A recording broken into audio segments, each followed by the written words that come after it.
Una mujer con las manos quebradas por la pobreza mira la noche como quien cuenta pérdidas, y en la esquina, entre cartones y una farola que titila, un llanto pequeño rompe el silencio y la elige sin pedir nada. ¿Alguna vez te dolió tanto un deseo que parecía que el cuerpo entero se te iba a partir por dentro, cuando veías a otros abrazar lo que tú tanto anhelabas? Eso le pasó a María Fernanda. Harina en las uñas, rebozo remendado, 1000 humillaciones a cuestas. Soñaba ser madre en voz baja y la vida la había puesto en la orilla. Hasta esa madrugada en que un llanto la obligó a decidir: quédate conmigo. Te prometo una historia que te va a tocar en lo más hondo, de hambre, de ternura, de manos que aprenden a sostener y de fe que no necesita milagros para hacerse fuerte. Antes de seguir, dime desde qué pueblo o ciudad me lees hoy, y suscríbete para más relatos que se sienten en el pecho. Ahora sí, volvamos a la historia. María Fernanda tenía las manos curtidas como las piedras del arroyo, y el silencio metido en la garganta desde hacía años. Vivía en una cuartería de adobe a las afueras del pueblo, donde los techos dejaban pasar el frío de la madrugada y la vecindad sabía demasiado de las cuentas sin pagar. Cada tarde regresaba del mercado con la cara llena de polvo y la esperanza enjuta, porque el deseo más grande de su vida, ser madre, era un rumor que guardaba bajo la blusa, como si pedirlo en voz alta lo hiciera evaporar. Esa mañana la señora del puesto de tortillas la miró como quien mira a quien se conformó con poco. «Otra vez sola, María Fernanda», dijo en voz alta para que el resto del tianguis oyera. El puesto de verduras tenía sombras largas. La gente cuchicheó. En la iglesia del pueblo, la misa dominical pasaba y la campana sonaba con la gravedad de las cosas sin resolver. La palabra sola cayó sobre ella como una piedra. La humillación no vino de golpes, sino de la mirada que te dice que no eres completa, que te falta algo sagrado. Ella llevaba consigo un rebozo viejo, desteñido por el sol, regalo de su abuelita antes de morir. Lo envolvía alrededor del pecho como quien esconde un tesoro frágil. Ese rebozo, con olor a jaboncillo y a lavanda doméstica, era lo único que la conectaba con la idea de ser madre.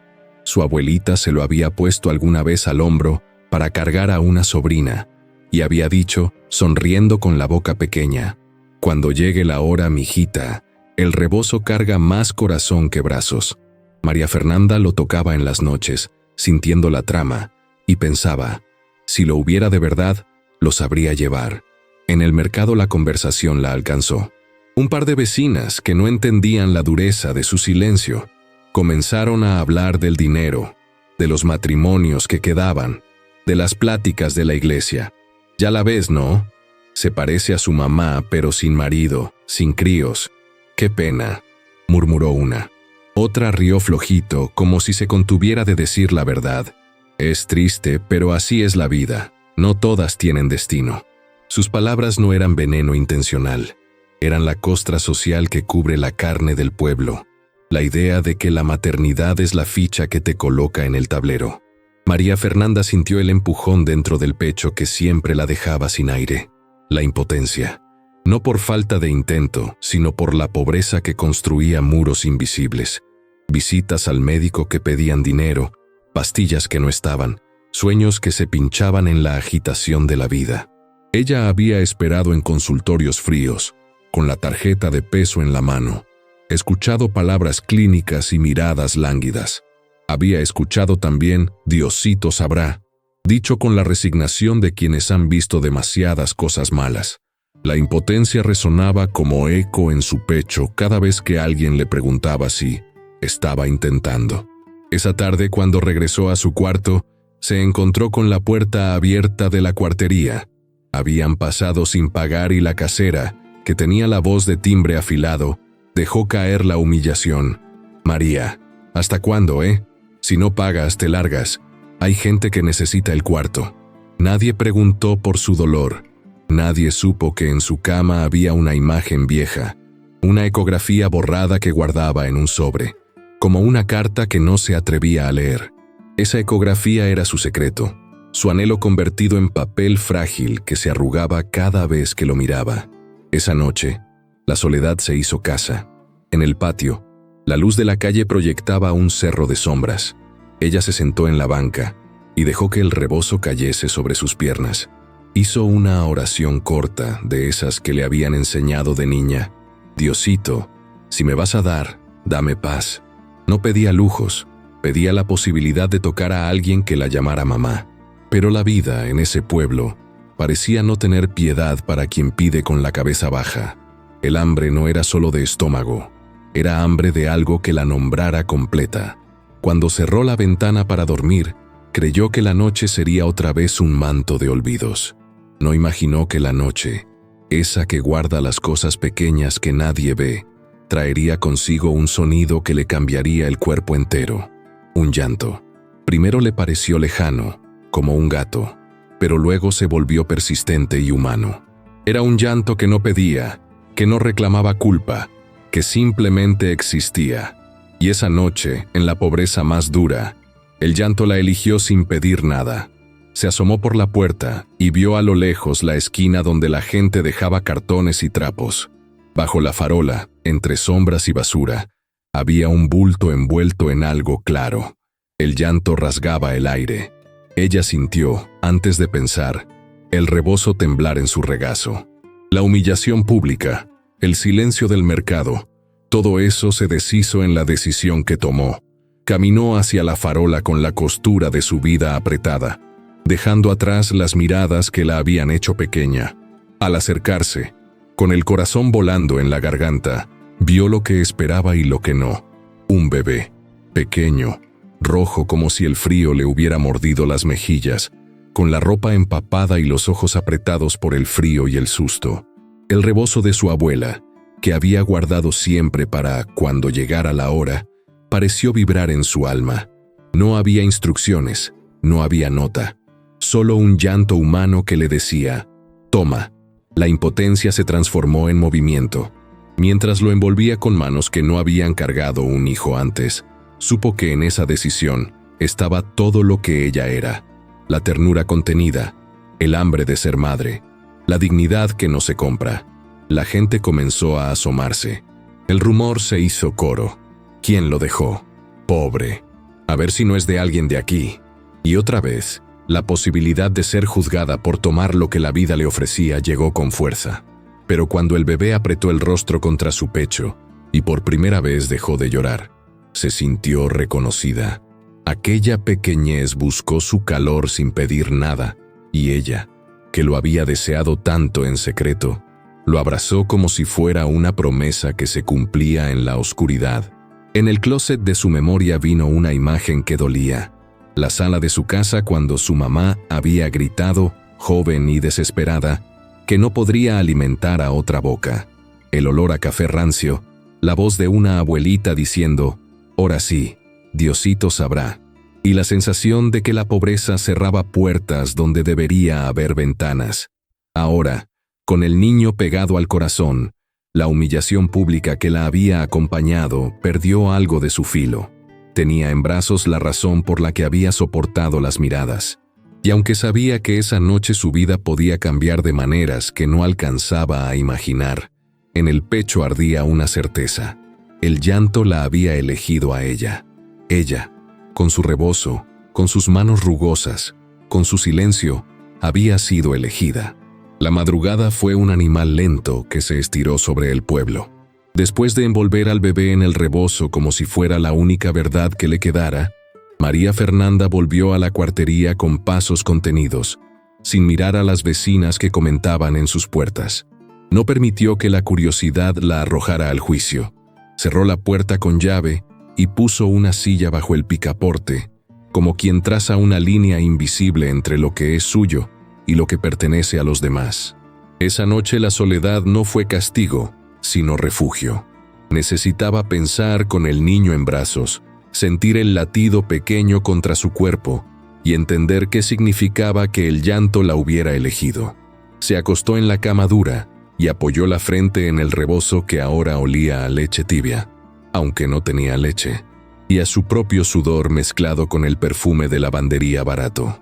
El bebé dormía acurrucado, y cada respiración le parecía una oración nueva que no supo escribir antes. Afuera, el viento movía los techos de lata y el ruido del pueblo se quedaba en animalitos lejanos.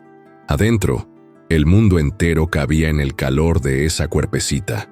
Cerró los ojos y permitió que vinieran las imágenes que llevaba años guardando como si fueran piezas quebradas. Vino primero el olor, un olor que no era solo olor, sino mapa, el olor de un pañal limpio por primera vez, el olor de la primera vez que una madre olisquea la nuca de su bebé y sabe que todo está en su lugar. Ella recordaba, con una precisión cruel, el aroma de su hijo que nunca tuvo, un soplo dulce de leche y sudorcito, mezclado con la fragancia del columpio oxidado del patio. No lo había vivido, pero en su memoria abstracta esa fragancia era tan real como las cartas que nunca envió.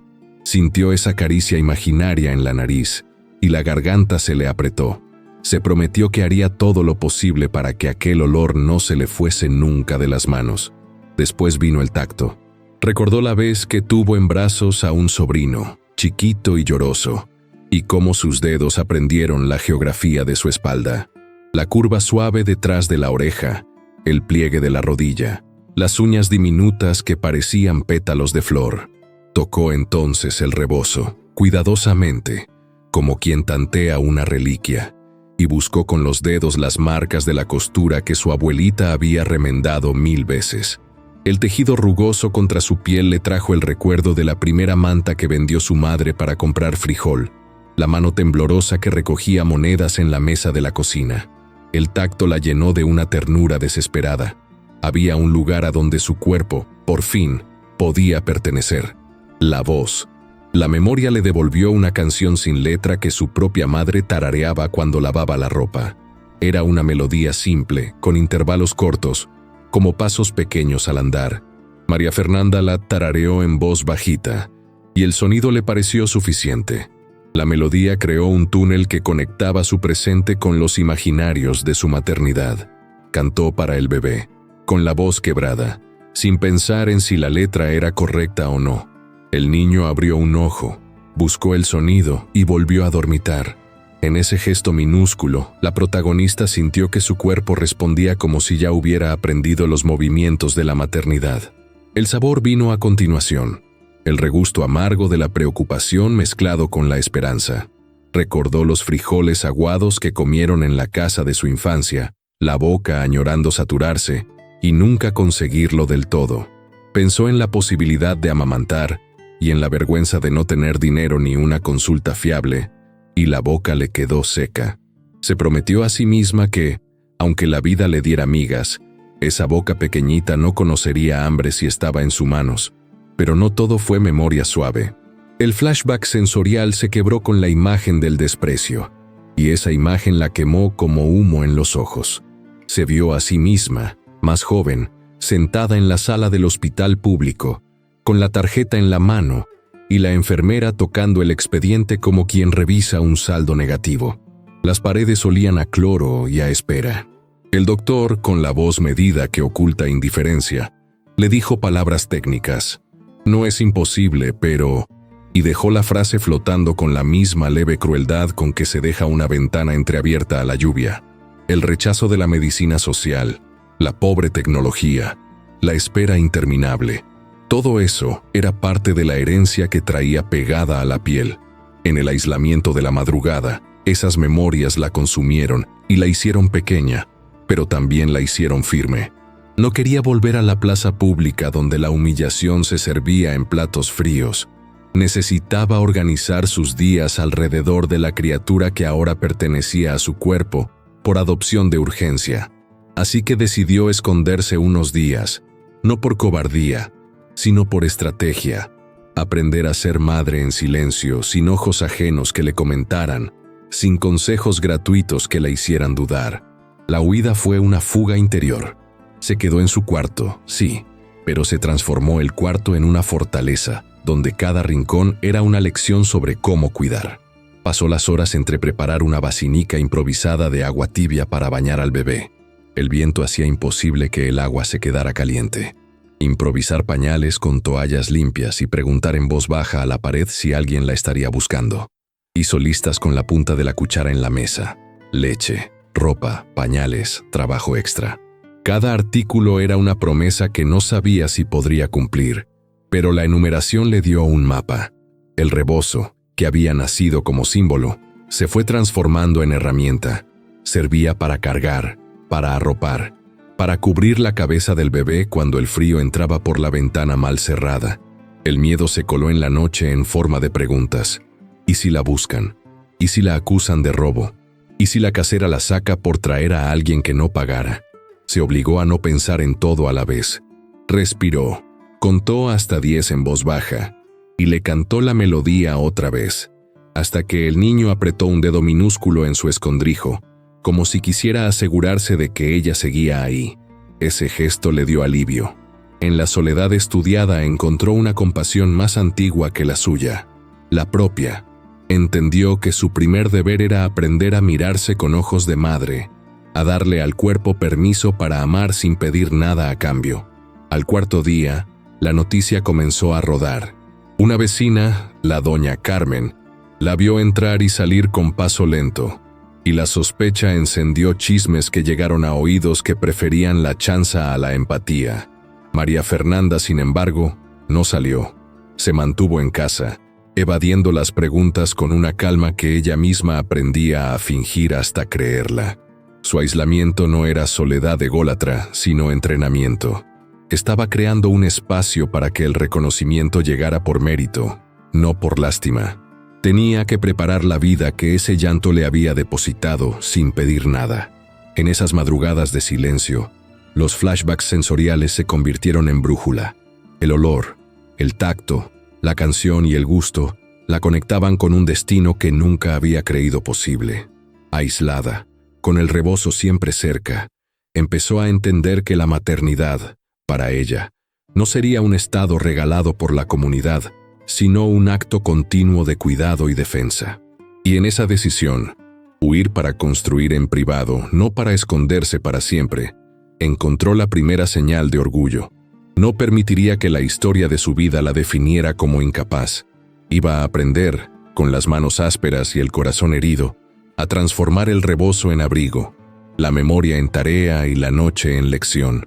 Al amanecer del quinto día, con el bebé dormido enroscado sobre su pecho, María Fernanda finalmente se permitió pensar en salir.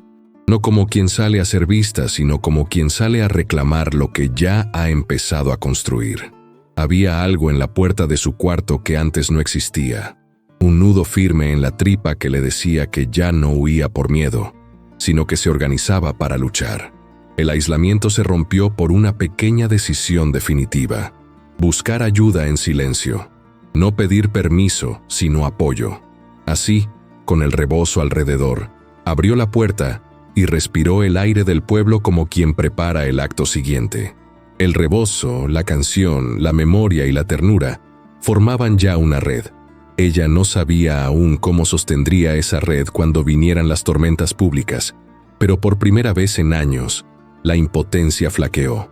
Allí, en la umbría de su cuarto, con el bebé calentito contra su piel, María Fernanda escogió no más esperar pasivo. Ahora se prepararía para actuar. La plaza del pueblo, a media mañana, era un compendio de manos y voces. Hacía poco que el rumor se había hecho suficiente como para empujar a la curiosidad fuera de las puertas. Dicen que la vieron con un chamaco. ¿Quién se lo habrá dejado? La mirada pública volvía a cazarlas, pero ahora el bulto en brazos de María Fernanda ya tenía contorno. El llanto tardío en hacerse historia, la ternura en convertirse en deber. Ella caminaba con pasos medidos, el rebozo anudado distinto, doblado sobre el pecho como una bandera pequeña. La tela, antes solo una memoria, empezaba a ser la casa portátil donde guardaba esa vida. Fue en la esquina de la cantina donde lo vio por primera vez con intención. No era de los que gritaban ni de los que opinaban. Era de los que miran como quien pesa un fruto en la palma. Se llamaba Don Mateo, aunque nadie lo anunció así, y su presencia tenía la cadencia de las cosas que no se echan a perder. Un hombre de manos grandes, de voz medida y pocas palabras, patrón respetado en el taller de herrería al final de la calle. Tenía la cara horneada por el sol y los ojos tan limpios que parecían no buscar nada en la vida más que hacer lo correcto. Caminó junto al mercado con la bolsa de herramientas al hombro, y al verlo, María sintió un hilo de alivio que no pudo nombrar. Él la observó sin teatralidad. No se acercó con preguntas ni con juicios. Se acercó con pasos que no querían llamar la atención. La gente, en cambio, se arremolinó como siempre. Una vecina lo conocía. Un chico del taller murmuró que don Mateo era buen hombre, y otra dijo en voz baja que anda a la moda de ayudar, pero tampoco para tanto. Los cuchicheos no alcanzaban a romper la calma que el hombre traía en la piel. Había en su silencio una decisión: ofrecer cuidado sin pedir explicación. Eso, para María, valía más que lecciones o sermones. El primer gesto fue pequeño y práctico. Ella acababa de doblar el extremo del rebozo para asegurar la cabecita que dormía con la boca pegada al cuello, y notó que la tela no ajustaba bien. Se le deslizaba, y la fragilidad del nudo podía delatarla. Don Mateo, sin preguntar, se acercó y, con dedos que no se apresuran, la ayudó a acomodar la carga. Hizo un nudo firme por detrás, con la destreza de quien ha usado manos para asegurar pequeñas vidas. Arreglar una persiana, sostener una puerta. No pronunció palabra, pero la forma en que tomó la tela dijo lo que hacía falta. No estás sola.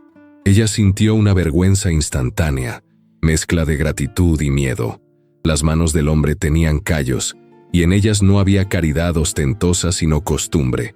Acarició el rebozo con la punta de los dedos, como si reconociera en esa tela el olor de su abuelita.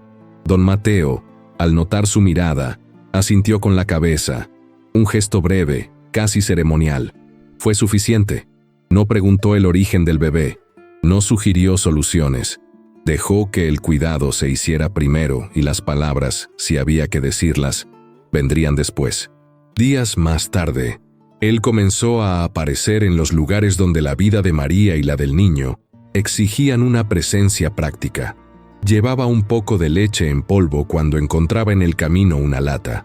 Ayudó a ajustar la bisagra de la puerta de la cuartería para que no chirriara y nadie escuchara al bebé dormir.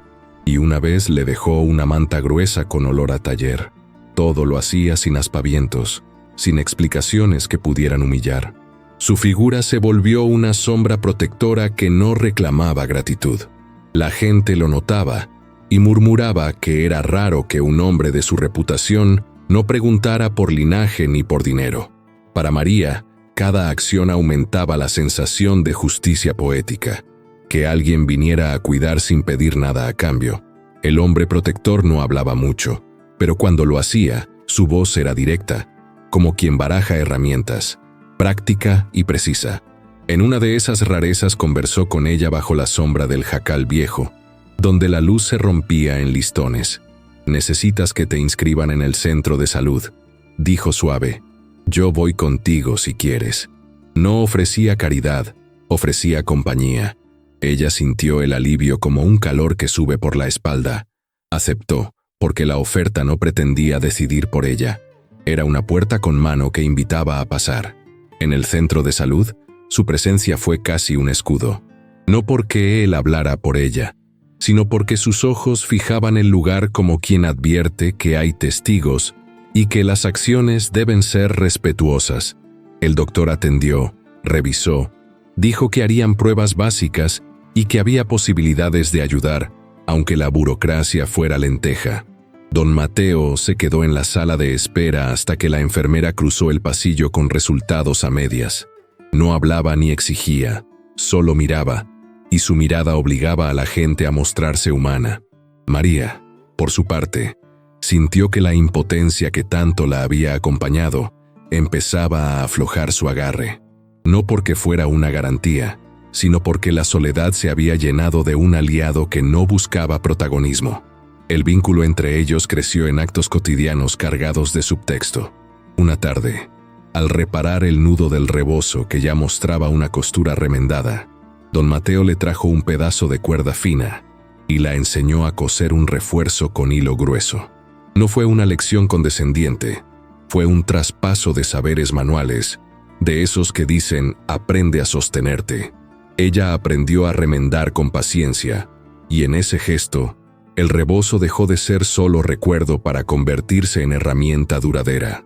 El objeto transformador empezaba a dar frutos. Ya no solo le abrigaba, sino que le aseguraba la supervivencia de la criatura. Hubo una ocasión en que la gente volvió a intentar humillarla. Unos padres del pueblo insinuaron que no era prudente que una joven sola criara a un niño sin padre y sin apoyo. El murmullo afiló la noche, pero don Mateo apareció con silencio y firmeza. No dijo «callaos» ni reprendió con aspereza.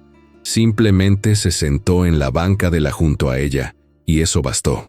La presencia del hombre, siempre justo, siempre contenido, hizo que las palabras se volvieran pequeñas. La verdad de un gesto simple pesaba más que 1000 sentencias de boca suelta. En esa proximidad comenzó a nacer una confianza que no se confundía con romance ni con dependencia. Don Mateo era la figura que enseñaba a María cómo transformar su propia fuerza en herramientas de cuidado. Le mostró que proteger no es invadir, que la justicia puede tener manos callosas y corazón en calma. Su silencio era tabla de salvación, su discreción un cobijo. Para ella, la aparición de ese hombre fue la confirmación de que la ayuda no necesitaba permiso para llegar. Podía ser sincera, digna, silenciosa. Mientras la plaza continuaba su respiración habitual de chismes y miradas, el rebozo se fue cosiendo. Puntos firmes, refuerzos nuevos, un nudo que ya no era improvisado. La tela que había sido memoria se transformó por acción de sus propias manos y por la compañía de aquel hombre en algo más sólido. En el centro de ese tejido, la vida del bebé se afirmaba. La protección silenciosa de don Mateo abría una nueva posibilidad, que la maternidad de María no fuera solo un acto de emergencia, sino una construcción sostenida por manos justas. El encuentro con él no borró los miedos, pero los volvió manejables. La impotencia aún golpeaba en noches sin leche y en consultas que pendían de sueldos, pero el alivio, la gratitud y un incipiente orgullo encontraron forma en acciones diarias. Una cesta de ropa arreglada, una recomendación al doctor, una mano que ayuda a remendar el nudo. Y en ese tejido social renovado, la mujer fue comprendiendo que no era la única responsable de una vida naciente. Había quien respondía al llamado del cuidado sin pedir nada a cambio. La casa de la cuartería se fue llenando de una rutina que sabía a poco y a todo. Poco dinero, todo cuidado.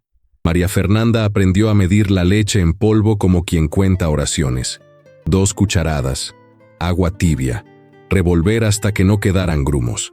El bebé, al que empezó a llamar en voz baja a mi chiquito, aunque aún no le había puesto nombre, respondió al sonido de su voz como si la hubiera conocido siempre. La vida cotidiana, dar de comer, cambiar pañales improvisados, limpiar su cuerpecito con paños calientes, fue tejiendo un vínculo que transformaba el rebozo en frontera y abrazo al mismo tiempo.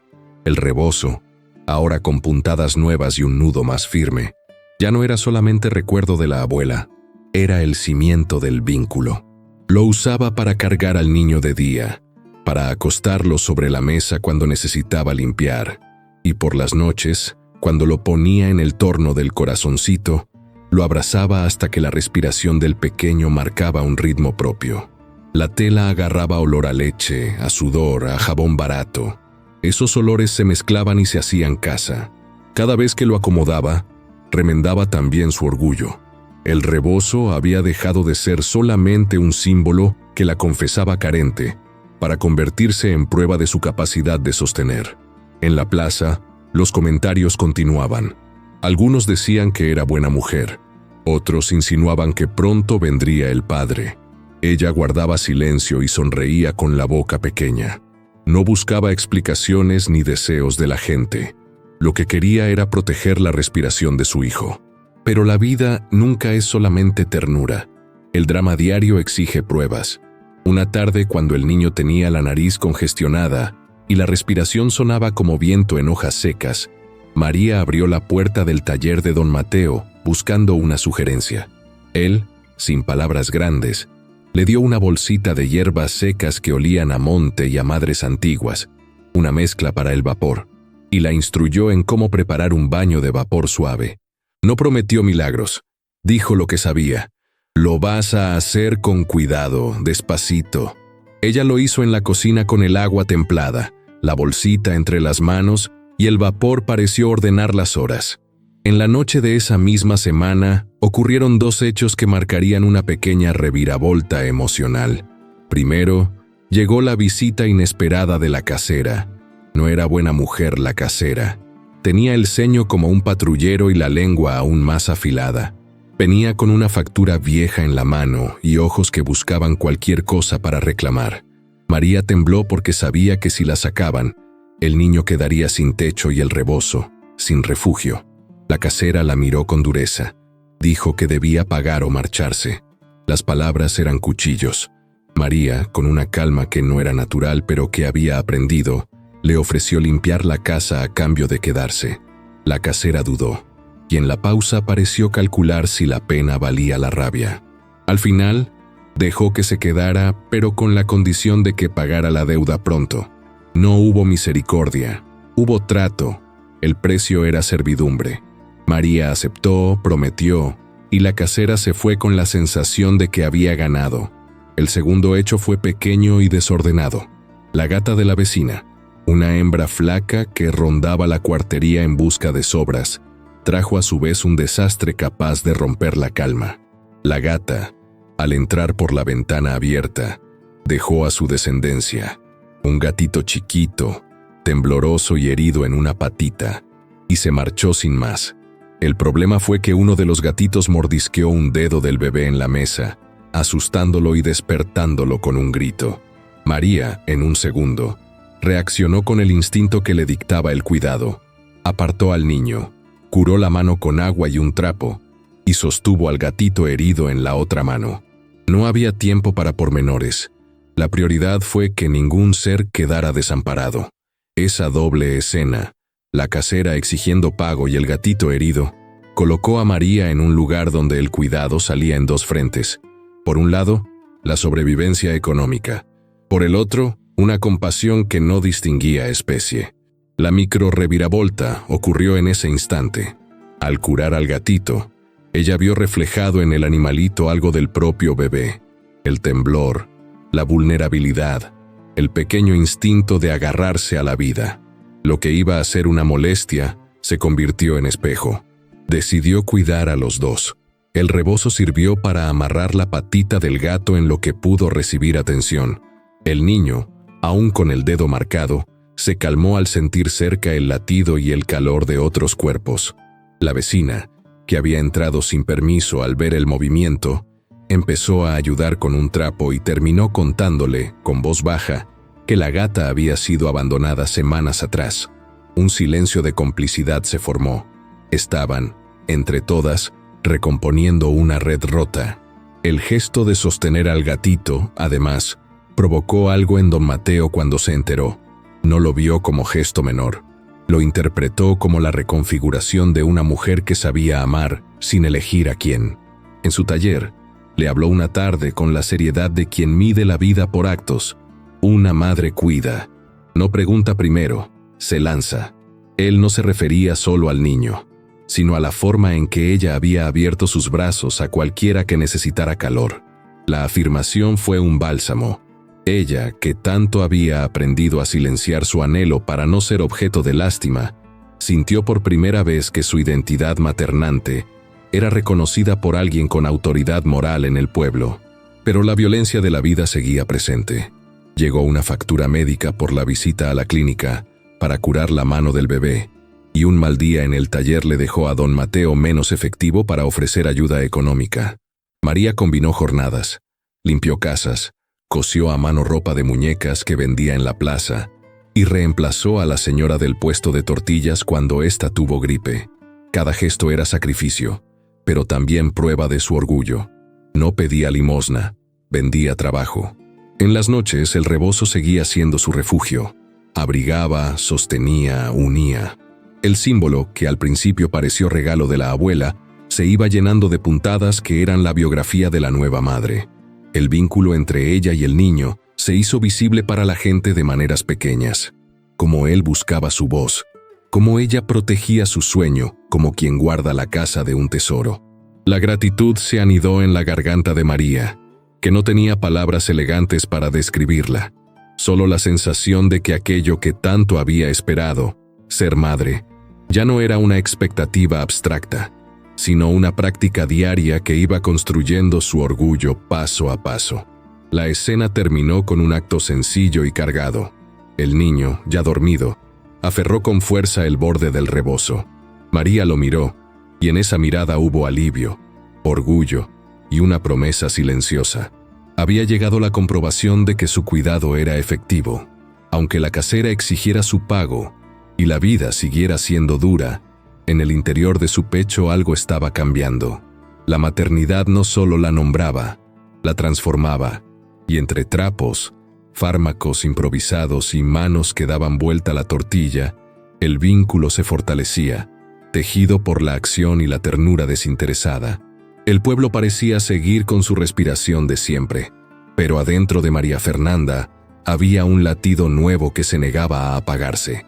Los días de cuidado improvisado, las noches en vela, las cuentas pendientes y las costuras remendadas habían hecho algo contraintuitivo. Fueron tallando una paciencia que antes no sabía que tenía.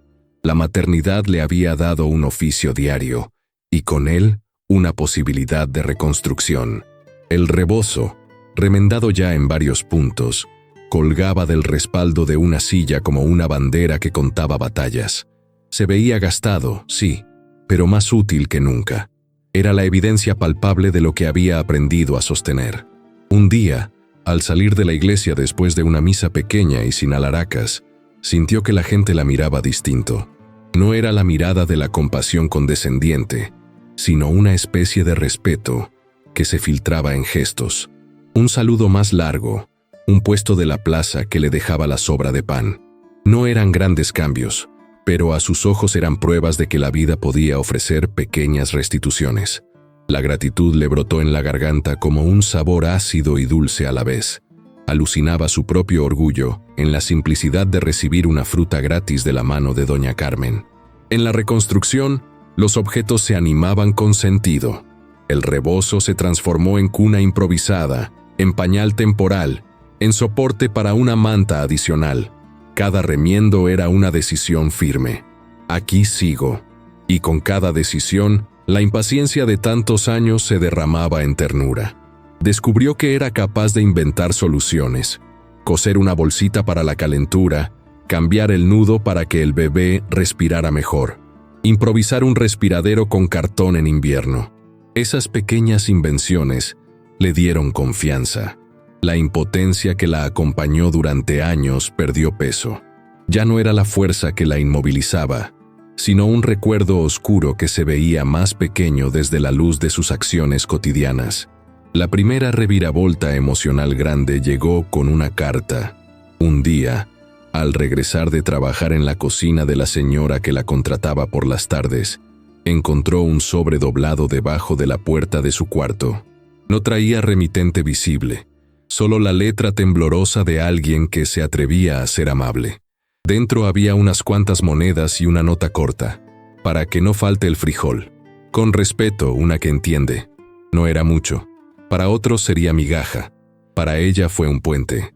Sentada sobre la cama, con el bebé dormido en el pecho, María abrió la nota otra vez y dejó que las lágrimas hicieran algo con la dureza. Fue alivio más que tristeza. Alguien había visto su esfuerzo y había decidido ayudar. La gratitud explotó como una luz pequeña y directa en su pecho. Sintió orgullo de que la comunidad, aunque lenta y crítica, pudiera reconocer que su cuidado no era simple heroísmo, sino trabajo diario. Con la nueva energía, comenzó a organizar sus días con más método. Llevó al niño a controles, buscó alternativas para economizar y, lo más importante, se inscribió en un programa comunitario de apoyo para mamás solteras que había recomendado don Mateo. Allí, entre mujeres que cargaban historias distintas y parecidas, encontró manos amigas y conocimientos útiles, cómo preparar papillas nutritivas con poco, dónde conseguir ropa en buen estado, cómo pedir citas en la clínica sin desesperarse, Compartir su historia la liberó de una parte del secretismo que la había enclaustrado. Hablarlo fue como abrir una ventana que dejaba entrar aire, pero la reconstrucción no era lineal. La segunda reviravolta emocional vino con una llamada de la vecina que cuidaba a la niña de la esquina, el padre biológico del pequeño, un hombre de paso que había sido sospechado por algunos. Andaba por el pueblo preguntando por un bebé perdido. La noticia cayó como un relámpago. El miedo apareció de nuevo, afilado. ¿Y si reclamaba derechos? ¿Y si era un hombre que vendría con malas intenciones? María sintió la impotencia antigua volver a rozar la piel. Su cuerpo recordaba las veces en que no tuvo defensa frente a miradas de juicio. Respiró hondo y decidió no responder a la noticia con pánico, sino con estrategia. Se acercó a don Mateo, le contó lo que sabía y juntos trazaron un plan: legalizar el cuidado temporal, llevar documentación, hablar con el promotor de salud. No se trataba de esconder, sino de hacer las cosas con la dignidad de quien ya no aceptaba decisiones a medias. Durante esas semanas, su orgullo se templó. A cada pequeño trámite, el rebozo iba con ella como compañía. Lo ataba al hombro cuando caminaba hacia la oficina del registro civil. Lo dejaba en la sala de la clínica mientras llenaba formularios. El rebozo ya no solo cubría una debilidad, sino que era el símbolo visible de que ella pertenecía a esa historia, no como intrusa, sino como madre que actuaba. En el taller, don Mateo le dijo con ojos serios: si hay que pelear, se pelea con papeles, no con gritos. Fue una lección de calma y técnica que la sostuvo. Hubo una audiencia con la autoridad local donde el padre fue citado para aclarar su supuesta paternidad. La escena fue dura. El hombre negó, tartamudeó, luego amenazó. Algunos lo defendieron por costumbre, otros volvieron la cara con vergüenza. En ese momento la comunidad fue prueba y juez. María, que no buscaba fama sino protección, presentó los datos que había recogido: fechas, lugares, testimonios. No tenía la certeza biológica que dan los exámenes, pero sí tenía la narración coherente de su vida con el niño y su presencia diaria. Al final, con una mezcla de procedimientos torpes y la intervención de un promotor que conocía la historia, la autoridad determinó una medida temporal. El niño quedaría bajo custodia de la mujer mientras se resolvían las investigaciones pertinentes. Era una victoria parcial, pero una victoria. La reconfiguración emocional no fue inmediata. Hubo noches de miedo, días de trámites, y esas tardes en que la boca se le llenaba de sal por la carga. Sin embargo, el alivio se coló como una marea. El niño tenía techo, alimento y atención. La comunidad empezaba a apreciarla no por lástima sino por respeto. La gratitud se hizo práctica. Aceptó ayuda sin humillarse, dio lo que pudo en retorno, y aceptó que pedir sostén no era renuncia, sino estrategia de supervivencia. En un acto íntimo de reparación, cosió una pequeña bolsa en el rebozo con la nota que había recibido. La guardó como recordatorio de que no todo venía de su esfuerzo exclusivo. Esa bolsita pasó a ser amuleto secular, no de magia, sino de memoria. Cada puntada representó un paso en su reconstrucción emocional, y mientras el rebozo, más remendado que nuevo, se afirmaba, ella comenzó a sentir algo nuevo y profundo: orgullo. No el orgullo vanidoso, sino ese orgullo que nace de haber soportado la humillación y haberla respondido con hechos. Sentía orgullo por el cuerpo que había aprendido a cuidar, por el niño que ahora reconocía su voz, por las manos que aprendieron a coser la vida. El sol se metía tras los cerros y el pueblo empezaba a callar. María, con el niño en brazos y el rebozo apretado en el pecho, miró la calle desde la ventana.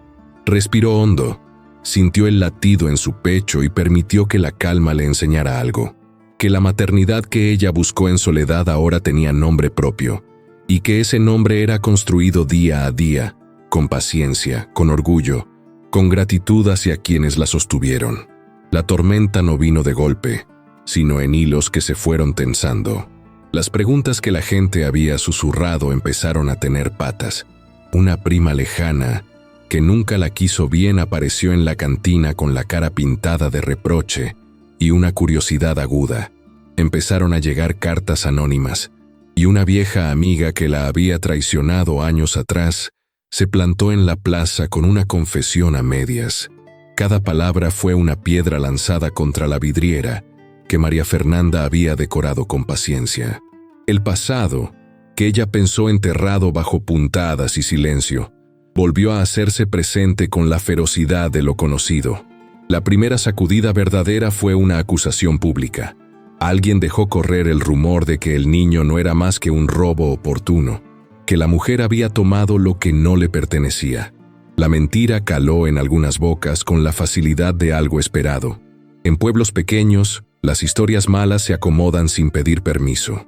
La culpa se peinó en la mente de ciertos vecinos como quien arregla un peinado viejo, con maña y sin vergüenza. La casera volvió a tocar a la puerta con un papel en la mano. Una denuncia de alguien que juraba haber visto a una mujer huir con un bebé semanas atrás. La impotencia retornó como una vieja huésped, pesada, sin modales. Esa noche, el llanto del niño fue distinto.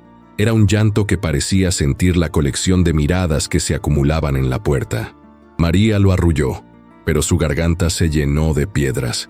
Pensó en las veces que la medicina le había dicho improbable, en los consultorios fríos que ahora parecían juicios, en la boca de su madre repitiendo que la vida no regala nada. La memoria la atravesó con precisión. Vio otra vez la sala de espera del hospital, el olor a cloro, la enfermera que apartó la mirada, la mano del doctor anotando un diagnóstico que no venía con soluciones. La sensación se volvió física, la respiración se le fue baja, y por un momento pensó que la impotencia la iba a sellar otra vez, pero el pasado no vino solo. También trajo vestigios de lo que le habían hecho a su familia. Recordó una tarde larga de su juventud, cuando su padre, cansado y borracho, espetó que ella nunca serviría para tener casa y críos, que era mejor que se buscara la vida. Recordó el frío de esa frase, cómo se empeñó en no repetir la historia. Aquella memoria le dio rabia y, extrañamente, fortaleza. No iba a permitir que la versión de otros sobre su vida borrara lo que estaba haciendo ahora. Era la primera chispa para pelear no solo por el niño, sino por su propia dignidad. En la mañana siguiente, con la determinación templada como hierro al fuego, fue a ver al promotor de la comunidad. Llevó papeles, testimonios, la nota y las monedas que le habían dado, y la carpeta que había hecho de memoria, fechas, personas, pequeños recorridos. Mientras esperaba en su mesa, escuchó a la gente hablar del caso como si fuera un culebrón. La humillación se presentaba otra vez, esta vez con mayor violencia, pero cuando habló, lo hizo con voz clara y medidas. Dio nombres, dijo cómo había encontrado al bebé y cómo lo había cuidado desde la primera noche. No gritó. No pidió clemencia, explicó. Ese acto de narrar su verdad, con cada detalle minucioso, fue un acto de resistencia. El flashback sensorial volvió en un momento preciso. La sala donde había nacido su hermana mayor, hace años, con el olor a pomada barata y el silencio tenso de las mujeres que esperan noticias. Recordó el frío del suelo, la mano de su abuela temblando, y la promesa que se hizo entonces de no permitir que la vergüenza dictara su destino. Esa asociación de olor y tacto la obligó a seguir adelante. Sintió entonces el vigor de una madre que no se presta al sacrificio inútil, sino que organiza su defensa con las mismas manos que sabe curar.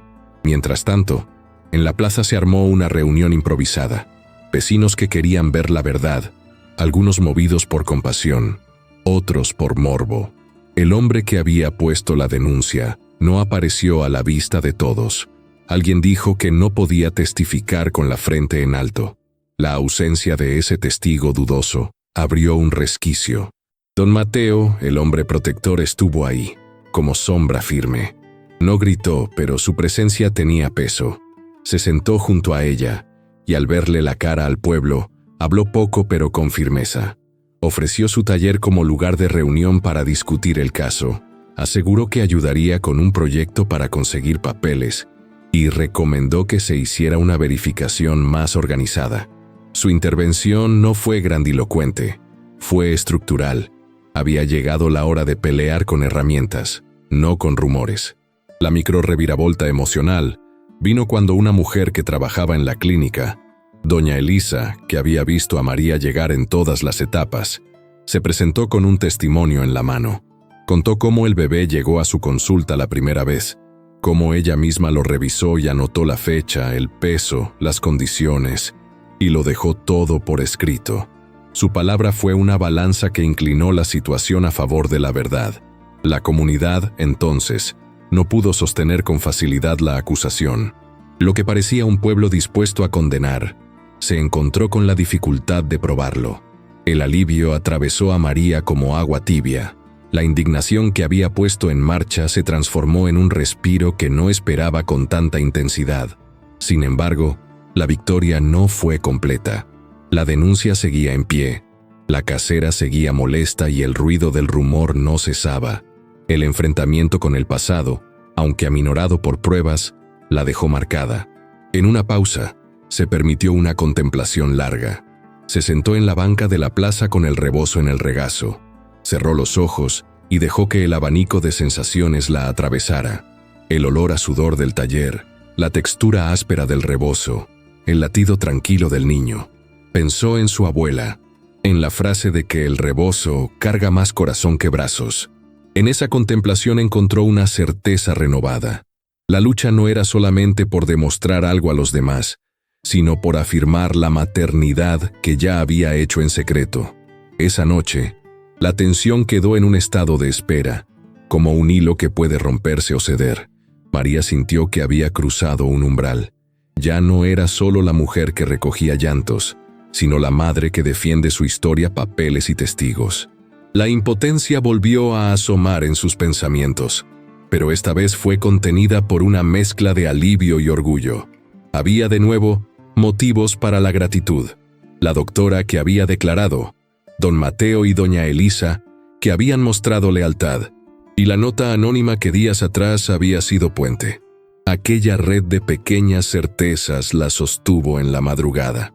María arrullando al niño bajo la lámpara parpadeante del cuarto, el rebozo apretado contra su pecho, y, encima, la mano callosa de don Mateo apoyada en su hombro, sin reclamar nada. Fue un gesto simple y definitivo, presencia que dice que la justicia puede hacerse lentamente, con herramientas humanas, y en la respiración conjunta, la mujer sintió que su maternidad, aunque atacada por el pasado y por la mala voluntad de algunos, era ahora una construcción legible y defendible. El aire de la mañana tenía el color del caldo claro. Las calles del pueblo se movían como siempre, pero en el pecho de María Fernanda algo se había asegurado. Había pasado por humillaciones, por noches en vela, por la exigencia de probar que su maternidad no era un robo. Todo eso dejó marcas, pero también le dio herramientas. El rebozo, ahora más remendado que nunca, colgaba de su hombro como una bandera de tareas cumplidas. Llevaba en su bolsita la nota de la vecina, la etiqueta de la manta que le prestaron y un pedacito de tela con la costura que don Mateo le enseñó a reforzar. Ese trozo de tela era más que tela. Era historia tejida con manos que habían aprendido a sostener.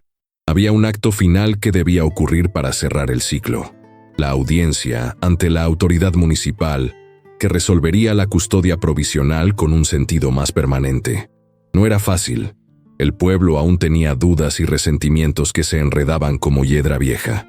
Pero la justicia poética que la historia pedía no iba a brotar de un gesto espectacular, sino de la acumulación grave y cotidiana de verdades, testimonios, papeles, curaciones, noches de guardia, presencia constante. Así fue que, aquella tarde, la plaza se llenó no de cuchicheos, sino de gente que iba a ser testigo. El promotor, con papeles en mano, expuso la vida cotidiana que la mujer había construido, las visitas al centro de salud, las notas, la constancia del cuidado. Doña Elisa habló otra vez, describiendo el día que la atendió por primera vez y la fecha inscrita en el cuaderno de la clínica. Don Mateo, con la seriedad de quien no regala palabras, dio testimonio de los gestos que nadie inventa, las mantas, el arreglo, la compañía en las consultas. Su declaración no fue solo de apoyo, fue aval moral. Uno por uno, los actos fueron hilando una verdad que no permitía la mentira fácil. El hombre que había intentado poner en tela de duda la historia no apareció con la firmeza que se esperaba. Algunos dijeron que había salido del pueblo, otros que no se atrevió a declarar ante tanta evidencia. Su ausencia dejó un silencio pesado. La autoridad municipal, con la compostura de quien sabe que debe equilibrar la ley con la humanidad, pronunció la resolución. Se reconoce la gestión de cuidado de la señora María Fernanda y se establece custodia provisoria con condiciones para comprobar paternidad si fuera necesario. Por ahora, el niño queda bajo su responsabilidad. No era el cierre absoluto, pero era la formalidad que la vida necesitaba para respirar. El alivio que corrió por el cuerpo de María fue tan físico que la hizo doblar las rodillas por un segundo. El pueblo, que antes había sido jauría, mostró otra cara. Algunos aplaudieron con discreción, otros bajaron la mirada. Doña Carmen le trajo una canasta con frijol y tortillas como acto de reconciliación práctica. La gratitud le punzó la garganta. No era solamente por la resolución, sino por el hecho de que su cuidado había sido visto y reconocido. Empezó a sentirse orgullosa de la red que había tejido, no una red de deberes, sino una red de justicia cotidiana en la que las manos del pueblo, pese a todo, apoyaban cuando se trataba de sostener vida. La redención simbólica, sin embargo, vino en un gesto íntimo que nadie esperaba. En la plaza, cuando la gente se dispersaba, apareció una mujer de edad media con los ojos húmedos. Se acercó con pasos temblorosos y depositó sobre las manos de María un pequeño prendedor, un medallón con la imagen de la Virgen, sucio de polvo, con un trazo de oro gastado. «Lo encontré en la iglesia», dijo con la voz en llanto. «No sé por qué, pero pensé que debía entregártelo, a ver si te hace compañía». María lo aceptó con manos que no temblaban tanto como antes. Puso el medallón dentro del bolsillo cosido del rebozo. La nota estaba al lado, como dos testimonios de que la comunidad también podía sanar. La figura de don Mateo se mantuvo a su lado, sin tomar el centro. En el taller, cuando todo terminó, él la tomó por el brazo y dijeron pocas cosas como siempre. Lo que importa se dice en acciones, no en palabras largas. «Hiciste lo correcto», murmuró, y la sencillez de la frase fue para ella más que cualquier elogio. Ella, con la voz quebrada pero serena, respondió: «No lo hice sola». Fue una confesión de orgullo compartido. La tarde ya caía cuando María llevó al niño a la iglesia, no por rito público, sino por gratitud. Entraron sin hacer ruido. La bóveda olía a cera y a flores secas. Se arrodilló en un banco de madera gastada, puso al niño sobre sus rodillas y sostuvo el rebozo con ambas manos. Cerró los ojos y dijo una oración sencilla, no de súplica, sino de agradecimiento. «Diosito, gracias por lo que me diste y por las manos que me ayudaron». La emoción le llenó la garganta. La impotencia que la había marcado en los primeros días se disolvía en un alivio tibio y profundo. Había también una despedida simbólica que necesitaba hacerse. En el cuarto donde tantas noches se tejieron, abrió el cajón donde guardaba la ecografía vieja, la nota con monedas y la primera puntada del rebozo. Casi por reflejo, tomó la ecografía y la dejó doblada junto al medallón. No era borrar el pasado, era colocar las piezas en su sitio para poder mirar adelante. Luego, con calma, fue a la cama, extendió el rebozo sobre el colchón y tendió al niño encima, como acostumbra la gente que sabe cuidar con ceremonias pequeñas. Se sentó a su lado y lo miró dormir. La boca pequeña, la respiración pausada, la mano diminuta cerrada como quien guarda un secreto. El orgullo le recorrió el cuerpo como un calor que no necesita aplausos. La justicia poética se completó también en la vida práctica. La casera, que meses atrás amenazó con expulsarla, tuvo que reconocer que la mujer sostendría al niño y pagaría con trabajo las deudas atrasadas. No resolvieron todo con reconciliaciones grandilocuentes. Fue un arreglo sencillo: jornadas extras, limpieza, intercambio de cuidados. La vida volvió a su pulso común, pero ahora con un nuevo ritmo, el de una madre que ya había enfrentado la humillación y la había convertido en oficio digno. La noche final fue de contemplación.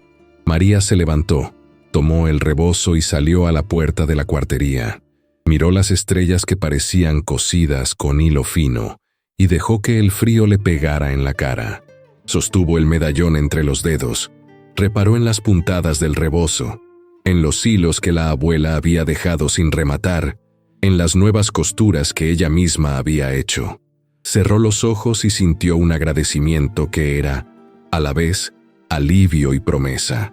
El llanto que la había elegido una noche oscura se había convertido en la vida que ella cuidaba con manos firmes y corazón templado. Antes de entrar, metió la mano en el bolsillo del rebozo y acarició la ecografía doblada. No era rencor lo que guardaba, sino memoria y fuerza. Volvió a entrar. La casa la recibió con el olor de sopa y pan caliente que doña Carmen le había dejado. El niño se movió en el sueño y apretó su dedo. Ella sonrió, con orgullo, como quien reconoce su propio reflejo en la obra terminada. Había justicia, sí, no la del castigo espectacular, sino la que llega cuando la vida devuelve la dignidad mediante redes humanas y actos continuos. María Fernanda acomodó el rebozo sobre los hombros, puso al niño en el pecho y se recostó. Don Mateo, desde fuera, golpeó suave la puerta en señal de compañía y se fue. Ella cerró los ojos y en la respiración compartida, sintió que había llegado al lugar donde siempre quiso habitar. La maternidad no como premio, sino como obra forjada, día a día, entre dolor y ternura, y sostenida por manos que no piden nada a cambio. En esa certeza, la gratitud y el orgullo florecieron con calma, como la hora en que la mujer se convierte en madre y el pueblo, por fin, aprende a reconocerla. Si esta historia te llegó al corazón, no olvides darle like a este video y suscribirte a nuestro canal para más historias que abrazan el alma y conmueven el corazón. Y ahora, no te pierdas el siguiente video que aparece en tu pantalla. Tal vez la próxima historia sea esa que tu alma ha estado esperando y que tu corazón necesita escuchar. Te espero.